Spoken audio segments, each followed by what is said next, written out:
বন্ধুরা, একটি রাজার মনে তিনটি প্রশ্ন ছিল। প্রথম প্রশ্ন হলো, ভগবান একজন নাকি অনেক?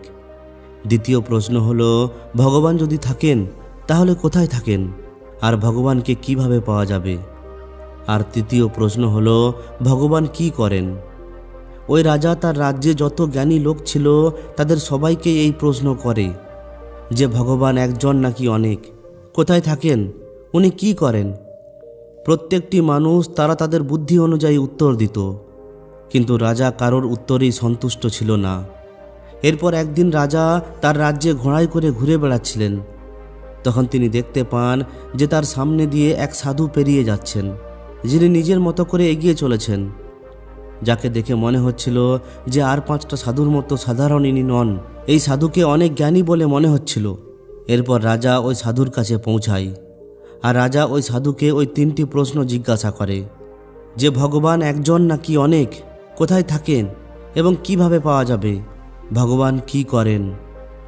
এরপর সাধু ওই রাজাকে কোনো রকমের ভয় না পেয়ে বলেন যে এটা কি কোনো কিছু জিজ্ঞাসা করার মতো ব্যবহার? তুমি তোমার ঘোড়ার ওপরে বসেই আমাকে জিজ্ঞাসা করছো, তোমার মধ্যে কি কোনো ভদ্রতা নেই? প্রথমে আমার থাকার জন্য একটা জায়গা দাও, আমি একটু বিশ্রাম করি, আমার খাবারের ব্যবস্থা করো, তারপর তুমি আমাকে তোমার প্রশ্ন জিজ্ঞাসা করো, আমি তোমাকে অবশ্যই উত্তর দেব। কিন্তু তুমি আমাকে যেভাবে জিজ্ঞাসা করছো এইভাবে আমি উত্তর দিতে পারবো না। এরপর ওই রাজা বুঝতে পারে যে এই সাধু কোনো সাধারণ সাধু নয়। এরপর পাশেই রাজার একটা বাগান ছিল। রাজা ওই সাধুকে ওই বাগানের মধ্যে নিয়ে যায়। ওই বাগানের মধ্যে রাজার ছোট্ট একটা কুটির ছিল, সেখানে বসবাসের সমস্ত রকমের ব্যবস্থা ছিল। রাজা সাধুকে ওই কুটিরের মধ্যে থাকতে বলেন। এরপর সাধু সেখানেই বিশ্রাম করতে শুরু করেন। রাজা 2 সপ্তাহ পর সেখানে ফিরে আসেন, আর ওই সাধুকে বলেন, বাবা, দয়া করে আমার ওই 3টি প্রশ্নের উত্তর দিন।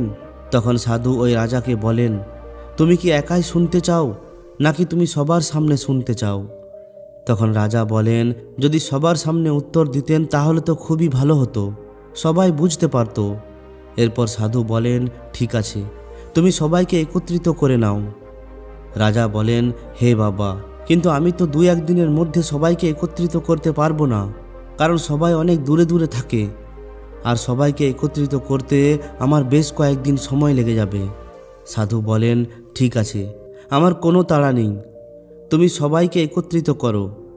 যখন সবাই একত্রিত হয়ে যাবে তখন তুমি আমাকে ডাকবে, আমি তোমার সমস্ত প্রশ্নের উত্তর দিয়ে দেব।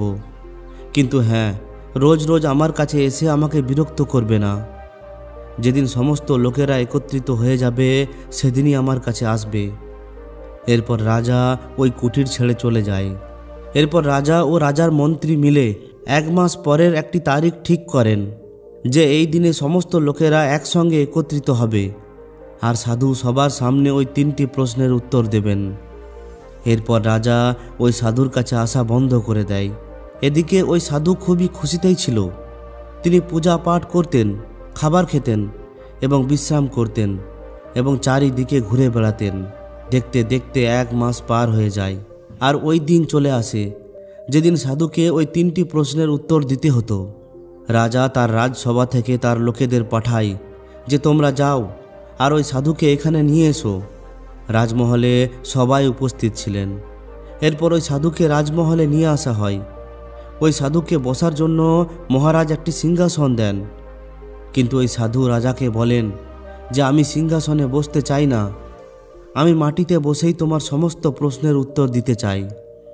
এরপর ওই সাধুর কাছে রাজা হাত জোড় করে বলেন, হে বাবা, আমার 3টি প্রশ্ন ছিল, যে প্রশ্নের উত্তর আপনি দেবেন।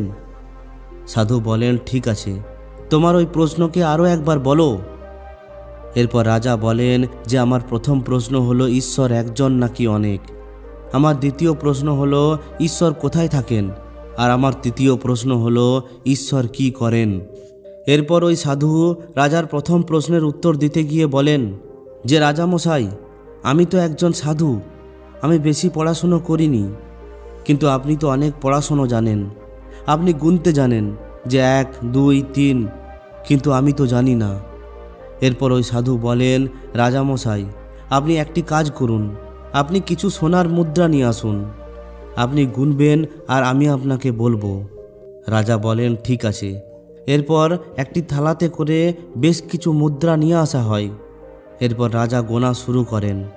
প্রথমে একটি মোহর হাতে নেয় আর রাজা বলে 1। এরপর ওই সাধু বলেন একদম ঠিক, এখন ওই মোহরটিকে পাশে রেখে দাও। এরপর দ্বিতীয় মোহরটিকে হাতে নেয় আর বলে 2। তখন সাধু বলে তুমি মিথ্যা বলছো, দেখো তো তোমার হাতে কয়টি মোহর আছে, একটি নাকি দুটো? রাজা বলেন হাতে তো একটাই আছে। তখন সাধু বলে তাহলে কেন তুমি দুটো বলছো? তখন রাজা বলে আমরা তো এইভাবেই গুনি। সাধু বলে ওটা তো লেখা আছে, কিন্তু দেখে তোমার কি মনে হচ্ছে? রাজা বলেন হ্যাঁ, হাতে তো একটাই আছে। সাধু বলে তাহলে দুটো কেন বলছো? এরপর রাজা তৃতীয় মোহরটিকে হাতে নেয় এবং বলে 3। তখন সাধু আবার বলে যে আবার তুমি মিথ্যা বলছো, তোমার হাতে দেখো, তোমার হাতে কয়টি মোহর আছে? 3টি নয়, হাতে একটাই মোহর আছে। এইভাবেই একটি মোহর সেই একটাই। কিন্তু যখন গোনা হয় তখন আমরা নিজের মতো করে প্রত্যেকটি মোহরের নাম দিয়ে দিই। এরপর রাজা বলেন ঠিকই বলেছেন, হাতে তো সবসময় একটাই আছে। আমি 3 বলি, 4 বলি কিংবা 5 বলি, যাই বলি না কেন, হাতে তো সবসময় একটাই আছে। এরপর সাধু বলেন ভগবান একজনই। যে প্রথমবার দর্শন পেয়েছে সে এক ভেবেছে, যে দ্বিতীয়বার দর্শন পেয়েছে সে 2 জন ভেবে নিয়েছে, যে তৃতীয়বার দর্শন পেয়েছে সে 3 জন ভেবে নিয়েছে, কিন্তু ভগবান শুধুমাত্র একজনই। এটা শুনে রাজা ওই সাধুকে বলেন হে বাবা, এমন সমাধান আমি কোনোদিনও পাইনি। আমি মেনে নিচ্ছি যে ঈশ্বর শুধুমাত্র একজনই। এরপর রাজা বলেন এবার আমার দ্বিতীয় প্রশ্নের উত্তর দিন। ঈশ্বর কোথায় থাকেন এবং ওনাকে কিভাবে পাওয়া যাবে? তখন ওই সাধু এটা শুনে বলেন যে তোমার এই প্রশ্ন শুনে আমার অনেক খিদে পেয়ে গেছে। রাজা বলেন কি খেতে চান? সাধু বলেন আমার জন্য 1 গ্লাস দুধ নিয়ে এসো। এরপর ওই সাধুর জন্য 1 গ্লাস দুধ নিয়ে আসা হয়। সাধু ওই দুধের মধ্যে একটি আঙুল দিয়ে ওই দুধকে ঘোরাতে শুরু করেন। এরপর রাজা জিজ্ঞাসা করেন হে বাবা, আপনি এটা কি করছেন? সাধু বলেন আমি শুনেছিলাম যে এই দুধের মধ্যে নাকি ঘি আছে, আমি ভাবছিলাম ওই ঘি বের করে আমি খাবো। তখন রাজা বলেন আপনি কি বোকার মতো কথা বলছেন, দুধের মধ্যে ঘি তো আছে, কিন্তু সেটাকে এইভাবে পাওয়া যায় না।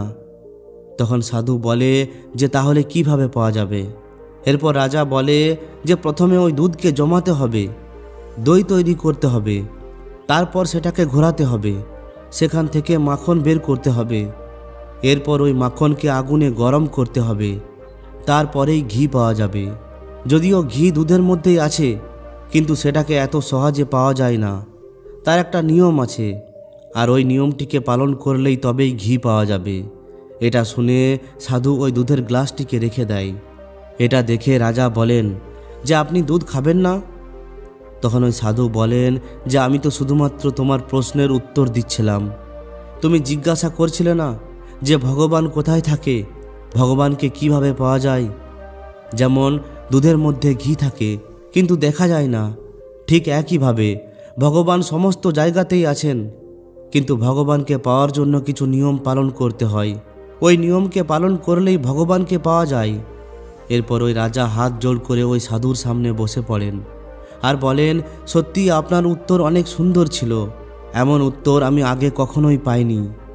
এরপর রাজা বলেন আমার শেষ আর একটি প্রশ্ন আছে, ভগবান কি করেন? এরপর সাধু বলেন তুমি প্রশ্ন জিজ্ঞাসা করছো আর আমি উত্তর দিচ্ছি, তাহলে তুমি এখন বলো যে তুমি আমার গুরু নাকি আমি তোমার গুরু? রাজা বলেন আপনি তো আমার গুরু। তখন সাধু বলেন তাহলে এটা কি ধরনের ব্যবহার? তুমি সিংহাসনের ওপরে বসে আছো আর আমি মাটিতে বসে আছি। এরপর রাজা বলেন তাহলে আমাকে এখন কি করতে হবে? সাধু বলেন যে তুমি ওই সিংহাসন থেকে নেমে এসো, আমি ওই সিংহাসনে বসবো। এরপর ওই সাধু সিংহাসনে গিয়ে বসে পড়েন আর রাজা নিচে এসে বসে। রাজা তখন তৃতীয় প্রশ্নের উত্তর শোনার জন্য অপেক্ষা করছিল, কিন্তু ওই সাধু আর কোনো কিছুই বলছিলেন না। তখন রাজা বলেন আপনি তো কোনো উত্তর দিলেন না। তখন সাধু বলেন ভগবান এটাই করে, ফকিরকে রাজা করে দেয় আর রাজাকে ফকির করে দেয়। এটাই ভগবান সব সময় করে থাকেন, আর এটাই ভগবানের কাজ, প্রতিনিয়ত সবাইকে তাদের কর্ম অনুযায়ী পরিণাম দিতে থাকা। তো বন্ধুরা, ভিডিওটি থেকে যদি একটুও শিক্ষা পেয়ে থাকেন তাহলে অবশ্যই একটি লাইক ও শেয়ার করে দিন। আর যদি এই ধরনের আরও শিক্ষামূলক ভিডিও পেতে চান তাহলে আমাদের এই চ্যানেলটিকে অবশ্যই সাবস্ক্রাইব করে নিন। ধন্যবাদ।